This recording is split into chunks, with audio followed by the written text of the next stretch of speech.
Hi hello welcome to our channel. నేను మీ గౌతమి. రీసెంట్‌గా ముద్రగడ గారు చేసిన కొన్ని వ్యాఖ్యలైతే అంటే మనం చూసాం. పవన్ కళ్యాణ్ గారిని ఈసారి ఎట్టి పరిస్థితుల్లో గెలవనిచ్చేది లేదు. ఒకవేళ గాని గెలిస్తే తన పేరు అంటే రెడ్డిగా మార్చుకుంటానన్నట్టు చెప్పడం జరిగింది. అయితే దీనికి సంబంధించి ముద్రగడ గారి కూతురు కూడా రీసెంట్‌గా ఒక వీడియో బయట పెట్టడం జరిగింది. వైఎస్ఆర్‌సీపీ పార్టీ వాళ్ళు మా నాన్నని పవన్ కళ్యాణ్ గారిని తిట్టడానికి మాత్రమే పార్టీలో ఉంచుకున్నారు అని చెప్పి కొన్ని ఘాటైన వ్యాఖ్యలు చేశారు. ఇప్పుడు ఇదే అంశం మీద మాట్లాడదాం. మనతో పాటు జర్నలిస్ట్ నరేష్ ఉన్నారు. ఆయనతో మాట్లాడి మరిన్ని విషయాలైతే తెలుసుకుందాం.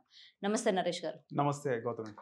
అయితే నరేష్ గారు రీసెంట్‌గా చూసారు కదా! ముద్రగడ గారి కూతురు వైరల్ అవుతుంది ఇప్పుడు ప్రెజెంట్ వీడియో. ఆ వీడియోకి సంబంధించి మీరేమనుకుంటున్నారు? ముఖ్యంగా ముద్రగడ పద్మనాభం హ్మ్. ఆయన ఓడిస్తాను, పిఠాపురంలో ఓడిస్తానన్నది ఎవరిని? సొంతం ఆయన కులానికి చెందినటువంటి ఒక అగ్ర నాయకుడు. హ్మ్. ముఖ్యంగా ఆంధ్రప్రదేశ్లో చూసుకుంటే ఇంతవరకు కూడా కాపు సామాజిక వర్గానికి చెంది ముఖ్యమంత్రి అవ్వలేదు. ఆంధ్రప్రదేశ్ జనాభాలో అందరికంటే అధికంగా ఉంది కాపు సామాజిక వర్గం. హ్మ్. కాపు ఓటర్లే ఎక్కువ ఆంధ్రప్రదేశ్లో. అలాంటి సామాజిక వర్గం నుంచి ఒక పవర్ఫుల్ నాయకుడు గతంలో రావడం జరిగింది, వంగవీటి రంగా గారు. ఆయన రాష్ట్ర స్థాయి నాయకుడు, ముఖ్యమంత్రి స్థాయి నాయకుడు. అలాంటి నాయకుడిని కొంతమంది చంపడం జరిగింది రాజకీయంలో భాగంగా. ఆయన చనిపోయారు. ఆ తర్వాత ఎవర్రా తెలుగు ప్రజలకు కాపు నాయకుడు ఎవరొస్తారు మళ్ళీ అనుకుంటే చిరంజీవి గారు వచ్చారు 2009లో. కాకపోతే ఆయన సామాజిక న్యాయం అనే ఒక స్లోగన్తో రావడం జరిగింది.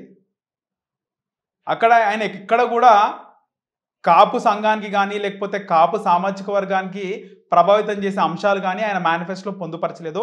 ఆయన ఒక కాపు సామాజిక వర్గాన్ని నుంచి వచ్చినటువంటి నాయకుడు కాకుండా అందరూ ప్రజలు నావాలి అనే విధంగా ఆయన రావడం జరిగింది. ఆయన వచ్చిండు, పార్టీ నడపలేకపోయిండు, వెళ్ళిపోయాడు. ముద్రగడ పద్మనాభం గారు వంగవీటి రంగ గారు ఉన్నప్పటి నుంచి కూడా ఆయన యాక్టివ్గా ఉన్నాడు. ఆ సంఘానికి ఒక కీలకమైనటువంటి నాయకుడుగా ఉన్నాడు. అలాంటి నాయకుడు ఏం కోరుకోవాలి? బతికినా చచ్చినా తిన్నా తినకపోయినా ఒక కుల సంఘానికి నాయకుడిగా ఉన్నటువంటి వ్యక్తి ఎప్పటికైనా 5 సంవత్సరాలైనా 10 సంవత్సరాలైనా మా సంఘం నుంచి అంటే మా ఒక సామాజిక వర్గం నుంచి ఒక నాయకుడు వస్తాడు, నేను ముఖ్యమంత్రి స్థాయికి వెళ్ళలేకపోయినాను కానీ ఖచ్చితంగా నా కులం నుంచి ఒక నాయకుడు ముఖ్యమంత్రి స్థాయికి రావాలి, ముఖ్యమంత్రి అవ్వాలని కోరుకోవాలి. కానీ ఇక్కడ ముద్రగడ పద్మనాభం గారు ఆయన వైఎస్ఆర్‌సీపీలో చేరడం జరిగింది. ఎన్నికల ముందు వైఎస్ఆర్‌సీపీలో చేరడం జరిగింది.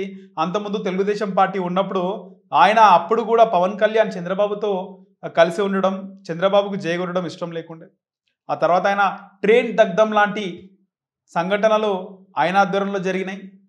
ఆ తర్వాత ముఖ్యంగా కాపు సామాజిక వర్గం నుంచి హరిరామ జోగయ్య గారు ఉన్నారు. ఆయన కూడా పవన్ కళ్యాణ్ చంద్రబాబు వాళ్ళిద్దరి పొత్తును వ్యతిరేకించారు. ఆయన కూడా ఒక కాపు సామాజిక వర్గం చెందినటువంటి అగ్ర నాయకుడు. ఆయన వ్యతిరేకించారు. ఆయన వ్యతిరేకించారా వెనుక నుంచి వైసీపీ వ్యతిరేకించేలా చేసిందా అని పక్క పెడితే ఆయన మాత్రం వ్యతిరేకించారు. ఇక ఆయనతో కాలేదు. ఇప్పుడు ముద్రగడను రంగంలో దింపి ముద్రగడ్డకి వైసీపీ కండువా వేసి ఆయనను పవన్ కళ్యాణ్కి వ్యతిరేకంగా పోరాడాలి అనే విధంగా వైసీపీ అధినేత జగన్మోహన్ రెడ్డి ప్రేరేపించారనేది స్వయంగా ముద్రగడ కూతురే చెప్పింది. మా నాన్నని ఎన్నికల ముందు వాడుకుంటున్నారు, పవన్ కళ్యాణ్ గారిని ఓడగొట్టాలని చెప్పేసి వైసీపీ మా నాన్నతో చెప్పిస్తుంది. ఒకవేళ పవన్ కళ్యాణ్ ఓడుకోకపోతే తన పేరుని ముద్రగడ్డ పద్మనాభం రెడ్డిగా మార్చుకుంటాను కూడా మా నాన్న చెప్తున్నాడు. ఇది మన కంటిని మనమే పొడుచుకోవడం అని చెప్పేసి ముద్రగడ్డ పద్మనాభం కూతురు చెప్తుంది. నిజంగా ఒకటే కులం పవన్ కళ్యాణ్ లాంటి వ్యక్తి ముఖ్యమంత్రి, ప్రజెంట్ అయితే ముఖ్యమంత్రి అభ్యర్థి కాదు కదా. ఆయన కేవలం అక్కడ పిఠాపురంలో ఎమ్మెల్యేగా పోటీ చేస్తున్నాడు. అక్కడ పిఠాపురం నుంచి వైసీపీ తరఫున ఉన్నటువంటి వంగ గీత కూడా ఆమె మొట్టమొదటిసారి గెలిచింది పిఆర్పి అధ్యక్షుడు మెగాస్టార్ చిరంజీవి గారి ఆయన పార్టీ నుంచి ఆమె అభ్యర్థిగా పోటీ చేసి గెలిచింది. ఇది ఆయన చలవేని చెప్పుకోవాలి. అంటే చిరంజీవి పవన్ కళ్యాణ్ ఫోటో మీదనే వంగగీత మొట్టమొదటిసారి ఆమె అసెంబ్లీకి వెళ్ళడం జరిగింది. సో అలాంటి వంగగీత ఇప్పుడు పవన్ కళ్యాణ్కి ఆపోజిట్గా నిలిచింది. ప్రజాస్వామ్యంలో ఎవరైనా ఏ పార్టీ నుంచి అయినా నిల్చోవచ్చు. కానీ ఇక్కడ ఒక సొంత కులం నాయకుడు పవన్ కళ్యాణ్ పైన ఈ విధంగా అక్కసు కక్కడం అయితే ఎవరు కూడా దీన్ని సహించరు. ఇంకో విషయం ఏంటంటే పవన్ కళ్యాణ్ ముందు మొన్న గాజువాకలో భీమవరంలో అనుకుంటా 2 చోట్ల పోటీ చేసి ఓడిపోయినాడు. ఆ. సో ఆయన పార్టీ నుంచి పోటీ చేసి ఏకైక ఎమ్మెల్యే గెలిచింది రాపాక వరప్రసాద్. ఆయన గెలిచిందంటే ఇది ఒక ఎస్సీ రిజర్వ్డ్ నియోజకవర్గం. దానికి ముందు నుంచి కూడా ఆయన పని చేసుకోవడం ఇవన్నీ కూడా కలిసి వచ్చి ఆయన గెలవడం జరిగింది. కానీ ఇక్కడ పవన్ కళ్యాణ్ ఓడిపోయినాడు. సో గెలుపు కంటే కూడా ఓటమి చాలా నేర్పిస్తుంది అని చెప్పేసి చాలామంది కవులు, కళాకారులు, మేధావులు చెప్పడం జరిగింది. అలాంటి పవన్ కళ్యాణ్ నేర్చుకున్నాడు. కాకపోతే పిఠాపురం ఎందుకు ఎంచుకున్నాడు అంటే ఈరోజు పిఠాపురం అనే మాట వినిపిస్తుంటే దానికి ముఖ్య కారణం పవన్ కళ్యాణ్. పవన్ కళ్యాణ్ అక్కడ నుంచి పోటీ చేస్తున్నాడు కాబట్టి 2 తెలుగు రాష్ట్రాల్లో పిఠాపురం అనే పేరు నలుగుతూ వస్తుంది. అందరి నోట్లలో కూడా పిఠాపురం అనే పేరే ఉంది. సో ఇక్కడ ముద్రగడ పద్మనాభం కూతురు, నేను మా నాన్న చేసినటువంటి ఏదైతే ప్రసంగం ఆరోపణ నేను వ్యతిరేకిస్తున్నానో మా నాన్న కూడా సొంతంగా చేయలేదు, వైసీపీ ఇది ఆడుతున్న డ్రామా అని చెప్పేసి పద్మనాభం కూతురు చెప్పడం జరిగింది. దానికి కౌంటర్గా పద్మనాభం కూడా మాట్లాడడం జరిగింది. కూతురు నా ప్రాపర్టీ కాదు, కొడుకైతే నా ప్రాపర్టీ, కూతురు పెళ్లి చేసి పంపించేసిన ఇంటి పేరు మారిపోయింది, నా ప్రాపర్టీ కాదు అంటున్నా. అంటే ఇప్పుడు ఒకవేళ అంటే పెళ్లి చేసి వెళ్ళినంత మాత్రాన ఏం మాట్లాడినా సరే అది వర్తించదు అంటారా? మరి ఒకవేళ నిజం మాట్లాడినా సరే కూతురు నా ప్రాపర్టీ కాదంటున్నాడు. అంటే ఇక్కడ ఒక విషయం మనం గుర్తు చేసుకోవాల్సింది ఏంటంటే రాజకీయాల ముందు కుటుంబాలు, వ్యక్తులు, బంధాలు, బంధుత్వాలు ఉండవు అని చెప్పి చాలా సంఘటనలు నిరూపించాయి. అది ఇందిరాగాంధీ ఫ్యామిలీకి కూడా వర్తించింది. అంటే ఇందిరాగాంధీకి 2 కోడళ్ళు, సోనియా గాంధీ, మేనకా గాంధీ. ఇక్కడ సోనియా గాంధీకి పవర్ వస్తే మేనకా గాంధీ పక్కకు తప్పుకుంది. సేమ్ అలాగే ఇక్కడ తెలుగు రాష్ట్రాల్లో కూడా వైఎస్ రాజశేఖర రెడ్డి కుమారుడైనటువంటి జగన్కి పవర్ వచ్చింది. ఆ తర్వాత కూతురు పక్కకి వెళ్ళిపోయింది. ఇక్కడ జగన్మోహన్ రెడ్డి, వైఎస్ షర్మిల విడిపోవడానికి కారణం అంటే వాళ్ళ బంధం, అన్న చెల్లెల బంధం దూరం అవడానికి కారణం రాజకీయాలే. సో ఇక్కడ కూడా అక్కడంటే జగన్మోహన్ రెడ్డి సీఎం అయిండు, ఒక పని జరిగింది. సోనియా గాంధీ అక్కడ పార్టీకి అధినేత్రి అయింది. ఆమె పిఎంగా కావాల్సినప్పటికీ ఆమె అవ్వలేదు, పార్టీ తన గుప్పట్లో ఉంది. కానీ ఇక్కడ ఆయనకి ముద్రగడ్డ పద్మనాభంకి ఏమొస్తుందని, ఇక్కడ ఆయనకి ఏం పదవి రావట్లేదు, ఆయనకు ఎమ్మెల్యే, ఎంపీ, మంత్రి అయ్యే అవకాశం ఇప్పుడు లేదు. అలాంటి ముద్రగడ్డ ఏం ఆశించి తన కూతురికి వ్యతిరేకంగా మాట్లాడుతున్నాడు? ఇవి ఎన్నికల వరకే ఉంటాయి. గతంలో మనం చూసాం, చాలామంది పోయిన ఎన్నికల్లో 2019లో అప్పటి వరకు ఆంధ్రప్రదేశ్కి ప్రత్యేక హోదా రాలేదు. ప్రతిపక్ష నేతగా ఒక యువ నాయకుడుగా జగన్ విస్తృత ప్రచారం చేసుకుంటూ తిరుగుతుండు. ఆయన ప్రచారానికి తండోపతండాలుగా జనాలు వచ్చినారు. నాకు 25 ఎంపీలు ఇస్తే కేంద్రం మెడలు వంచుతా అన్నాడు. నిజంగా యువకుడు, యూత్ మాట్లాడితే యూత్ అనుకుంటే ఏదైనా చేస్తుంది, ఇద్దామనేసి జగన్మోహన్ రెడ్డికి అందరూ కూడా అవకాశం ఇవ్వడం జరిగింది. అంటే చంద్రబాబు నాయుడుకి, పవన్ కళ్యాణ్కి ఓట్లు పడ్డాయి, కానీ వీరిద్దరి కంటే ఎక్కువగా జగన్మోహన్ రెడ్డికి పడ్డాయి. పర్సంటేజ్ కూడా 1-2% ఉంటుంది టీడీపీకి, వైసీపీకి. అలాంటి జగన్కి ఒక అవకాశం ఇవ్వడం జరిగింది.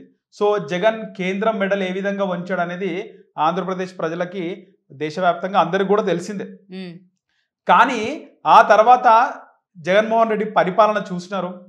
పరిపాలన చూసిన తర్వాత ఖచ్చితంగా ఇప్పుడు ప్రజెంట్ చూస్తే మార్పు కావాలనేది చాలా మందిలో ఉంది. సో ఇది నెక్ టు నెక్ ఫైట్ ఉన్నప్పటికీ కూడా జగన్కి 2019లో వచ్చినటువంటి సపోర్ట్లో 50% కూడా ఈ ఎన్నికల్లో లేదు. ఎందుకంటే గతంలో పృథ్వీరాజ్ లాంటి వాళ్ళు, సినీ సెలబ్రిటీలు, యాంకర్లు, సీరియల్ యాక్టర్లు ప్రతి ఒక్కరు కూడా వైసీపీ కండువా కప్పుకోవడం జరిగింది. చాలా మంది సినీ ఇండస్ట్రీలో చాలా వరకు కూడా వైసీపీకి సపోర్ట్ చేశారు, తిరిగారు. కానీ ఈసారి ఎవరు కూడా ఇండస్ట్రీ నుంచి ముందుకు రావడానికి సిద్ధంగా ఎవరు కూడా లేరు. జగన్మోహన్ రెడ్డికి ఒక పోసాని లాంటి ఆ స్థాయి ఆర్టిస్టులే సపోర్ట్ చేస్తున్నారు తప్పితే ముఖ్యంగా ఫిలిం ఇండస్ట్రీ నుంచి జగన్మోహన్ రెడ్డికి ఎలాంటి సపోర్ట్ కూడా లేదు. దీనికి ఉదాహరణ ఆయన వ్యక్తిత్వం అయినా తెలుస్తుంది. ముఖ్యంగా చంద్రబాబు నాయుడిని చిరంజీవి గారు కలిసిన, లేకపోతే ఇక్కడ తెలంగాణ ముఖ్యమంత్రిని చిరంజీవిని కలిసిన, వాళ్ళు ఎక్కడ కలుసుకున్నప్పటికీ పరస్పరం మర్యాద ఇచ్చుకుంటారు.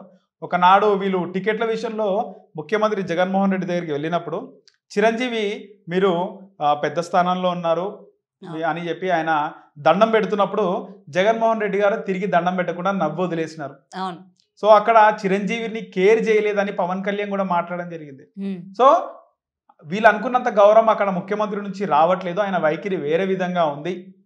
సో సంక్షేమ పథకాలు అందినప్పటికీ అభివృద్ధి జరగలేదు. 3 రాజధానులు అనే ఒక డైలమాలు ఉన్నారు. ఖచ్చితంగా ఆంధ్రప్రదేశ్లో ఉద్యోగాలు రావాలంటే మళ్ళీ జగన్మోహన్ రెడ్డికి ఓటేస్తే కష్టం.